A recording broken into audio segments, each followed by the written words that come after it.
Vi börjar med att titta på detta faropiktogrammet. Vad visar det? Det här faropiktogrammet visar att produkten är brandfarlig, vilket kan vara en vätska, fast ämne eller gas. Det indikerar också att produkten kräver särskild hantering. Kan du förklara vad som menas med brandfarliga gaser?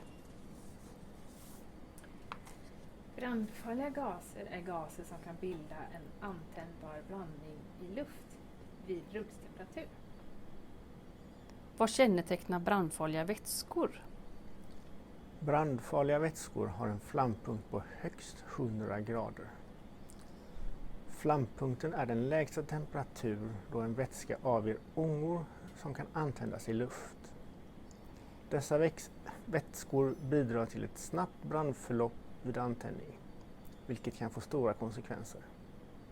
Om vätskan värms upp kan en explosiv atmosfär bildas, vilket kräver att man är noga med att undvika antändningskällor.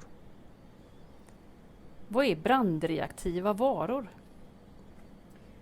Brandreaktiva varor inkluderar brandfarliga fasta ämnen, självantändande varor, varor som utvecklar brandfarliga gaser vid kontakt med vatten, oxiderande varor och organiska peroxider. Vad säger lagen om hantering av dessa varor? Lagen om brandfarliga och explosiva varor reglerar hanteringen av dessa varor. Den som hanterar, överför eller importerar dem måste vidta nödvändiga försiktighetsåtgärder för att förhindra olyckor och skador på liv, hälsa, miljö eller egendom samt förhindra obehörig hantering. Behöver man tillstånd för att inneha brandfarliga varor? Ja, den som planerar att inneha större mängder brandfarliga varor måste söka tillstånd hos räddningstjänsten. I Natrium har vi ett gemensamt tillstånd för alla 5 institutioner, vilket innebär att vi måste ha en överblick över mängderna så att vi inte överskrider det tillståndet. Vi använder systemet Klara för att hålla koll på detta. Felaktig hantering kan leda till att vi förlorar vårt tillstånd.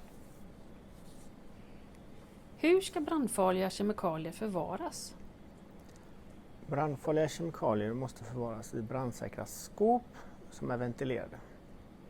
I Natrium har vi gula skåp för vätskor och fasta varor och grå brandklassade gasskåp för brandfarliga gaser. Dessa skåp är EI 90-klassade, vilket betyder att de står emot brand i 90 minuter.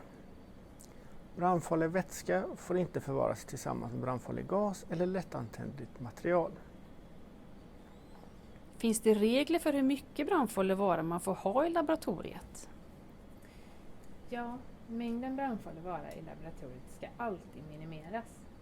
Generellt gäller en maxgräns på 5 liter brandfarlig vara och största volym på en enskild behållare är 2,5 liter.